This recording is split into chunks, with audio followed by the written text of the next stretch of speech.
Welcome to the Traditional Way Podcast. I'm your host, Brett Shumway. This podcast is brought to you by the Martial Arts Internet Network, where you can find all things martial arts related on our social media pages and the main app, which is available for download on Apple and Google stores, where you can catch up on all the open circuit sport karate news with Inside Scoop, catch a movie review with Fists, Kicks, and Flicks, or find out what's happening in the Jiu-Jitsu and MMA worlds on the Winner's Circle, plus all the sport karate videos from tournaments.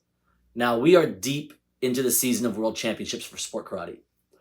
All Open Circuit World Championships events have either concluded or are finishing up at this time, and we are gearing up for the WKF Individual World Championships in Cairo at the end of the month. Now, we have a new format for this year's Worlds, and we've talked about it at length, but let me break it down one more time. It's a hybrid of round robin and knockout styles of competition. So we're going to start with 32 athletes in each division competing in a round robin format. So everyone in each of the four pools will compete against each other. The top two out of each pool will form a round of 16 and then switch to a single elimination bracket, where the winners of each pool will face the runner-up from another pool. From there, it will run like a normal single elimination bracket. So in order to win the world title, an athlete will have 7 matches to earn their way to the top of the podium. And I get that that doesn't seem like a lot, but the way these athletes are selected, there are not going to be a single easy match for anyone. Every competitor is either a continental champion or ranked in the top 20 in the world. Let's take a look at my predictions and how each division breaks down. The returning world champion Modir Jangerbey may be a lot of people's pick going into this event.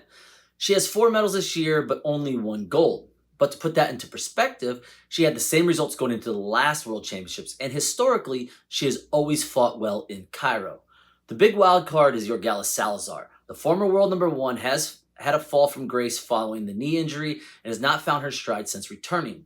This division does not have a clear favorite, but in my opinion, Reem Salama is going to shock the world in front of the home crowd and make the podium in the minus 50 kilogram division. The minus 55 kilogram division left a bad taste in the mouths of many following the controversial decision in the semifinal match in Budapest. And those 2 ladies will be present. Yvette Goranova took that controversial win and ended up with a silver to Tuba Yankin, who surprised everyone 2 years ago with the win. The other lady in that match was Anzelika Terluga. And what else can I say about her? She is the most decorated minus 55 kilogram fighter in WKF history. But there is one thing that is still blank on her resume: a world title.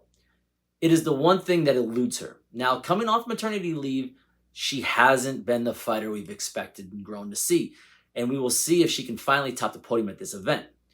Now, this is hands down the most stacked division in the women's kumite divisions here at the World. We still have Mia Baich, Valentina Meneses, and the U.S.'s best chance at a kumite gold in Trinity Allen. Now, Allen already has a silver from the 2021 World Championships, and she is who I will be rooting for, but I got to pick Mia Baich for the win in this division. Now, 2 years ago, Li Gong shocked everyone with her win in the minus 61 kilogram division, and everyone wants to know if she can do it again. She has not been super active with only 4 events since the Worlds in 2023, but she has won 3 of those events. Now, I like Astusa Galshanad's chances to see the podium, but I do believe she lacks what it takes to win the whole thing. My pick for this division is Sara Shimada. Now, she has lost to Li Gong recently, but I have a feeling about her. She's always in the mix, and she's pulled out some surprising victories in the past. I think she can do it again. We all know the storyline in the minus 68 kilogram division. 3-time defending world champion Irina Zaretska will look to make it 4 times in a row versus her biggest rival, Elena Quercy. These two have had the most epic battles in the past, and Irina has gotten the better of Elena at big events. But Elena has her share of wins against Irina.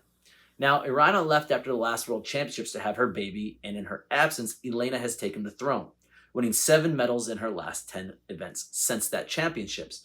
Now, there are other ladies in the division that could upset these 2, but if I were laying a bet, I feel it will come down to Irina versus Elena one more time, and I think it's Elena's time to take home the gold. And the only female kumite division where the returning world champion will not be in attendance is the over 68 kilogram division.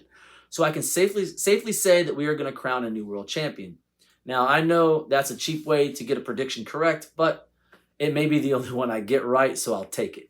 Now, the safest bet here would be Maria Garcia, the current world number one, and she has a gold and a silver from the past two world championships.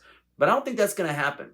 Now we have Cleo Ferracuti and Sofia Barotselva that will definitely make their presence known in this division. But I think Joanna Kinnear has a good shot of taking the gold. Look, she has not made the podium in her past couple of events, but I got to figure her length and ability to score ippons as the favorite, and who I think can pull it out. In female kata, Hikaru Ono retired after winning the world title.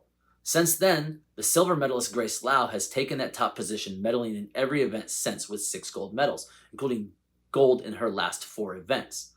To pick anyone but Grace would be crazy, but let's take a look at who will join her on the podium. Obviously, Maho Ono will be there with her. I like Fatima Dastak's chances of making the podium, and personally, I'll be rooting for Sakura Kokomai to grace the podium as well. But to be fair, I believe there is an outside chance of that occurring. I really hope I'm wrong on her. The returning world champion Christos Zinos shocked a stacked division 2 years ago. And with all the medal winners from 2023 returning, I'm not sure if he can do it again. Out of that group, I like Irae Samdan's chances of making a podium once again. But I'm not sure he can pull out the victory and win the whole thing. For me, I gotta think Hiromu Hashimoto has the best chances to take home the gold. Now, this is his first World Championships as a veteran, and this is the most competitive division in the WKF. So anything can and will happen in this division. If I only had one division to watch for this championships, the minus 60 kilogram division would be it. But I still think Hashimoto will take the whole thing. With the retirement of the great Stephen DaCosta, it leaves an opening in the minus 67 kilogram division. I gotta believe it's gonna come down to Afif Gaeth and Syed Obaya for the title.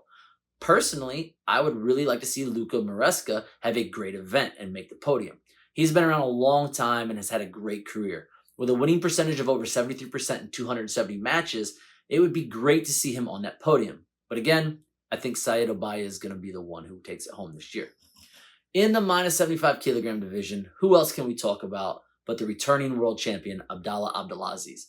Now, he's won 11 golds in his last 12 events. The only person to beat him was his countryman that will obviously not be in attendance. The question left in this division is who joins him on that podium. My hope is Thomas Scott will be on that podium. Talk about a career for the aging veteran. 80% win rate in over 295 matches. A silver or another bronze to end his career would be great. I gotta also believe Omer Ur will be on that podium somewhere as well. The minus 84 kilogram division is going to be wild. You have returning 2-time world champion Yusuf Badaway looking for his 3rd straight title in front of the home crowd, but you also have world number 1 Mohammed Al Jafari there. These two have had epic battles and go back and forth a lot on the Premier League. My biggest hope for this division is it comes down between these two in the final, because once again, it's going to be a hell of a match. However, my pick for this division is Al Jafari. I think the younger and faster fighter will prevail. Now, 2 years ago, Mehdi Falali shocked everyone in the over 84 kilogram division as he beat Taha Mahmoud for the title. I highly doubt that will happen again. Now, picking Taha Mahmoud is pretty safe prediction, but I gotta believe that he sees the final once again.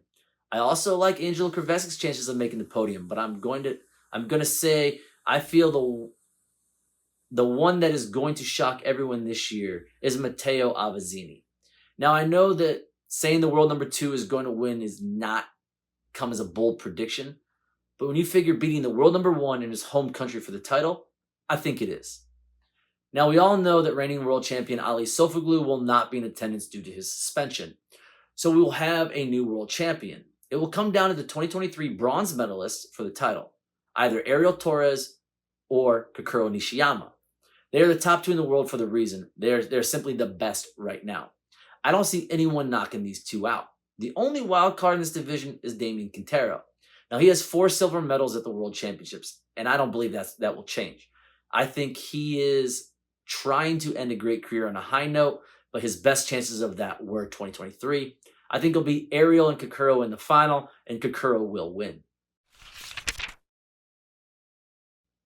This year's Worlds are going to have some surprises that none of us saw coming, which is why we watch the WKF. It is the pinnacle of traditional karate, and I, for one, think that there are a couple of people that still have a chance to surprise some folks. Maybe not by winning, but having a run at this championships that will propel them into the 2026 season and beyond. I think first off, Gabrielle Henrique carves out a place for herself in the female kata division that will propel her into the Premier League by the end of the 2026 season. I think Edward Sajlian has a run at these championships that moves him into the top 5 in the over 84 kilogram division. Also, this event could propel Mariam Ajarai into the top 5 in the minus 61 kilogram division and cement her place in the division as a competitor to watch in the Premier League in 2026. But my boldest prediction is after Kakuro Nishiyama wins the male kata division this year, I believe he will retire, leaving Ariel Torres as the top kata competitor in the world for 2026. I believe this is the only thing keeping Kakuro in the WKF. He has achieved every other honor the WKF has to offer, and the world title is the only thing he is missing. With that, I want to thank you guys for tuning in to another episode of The Traditional Way. Join me on the next episode where I'll bring you my WKF year in review. Till then, continue to support the Martial Arts Inner Network by liking and sharing all of our content. Till next time, guys.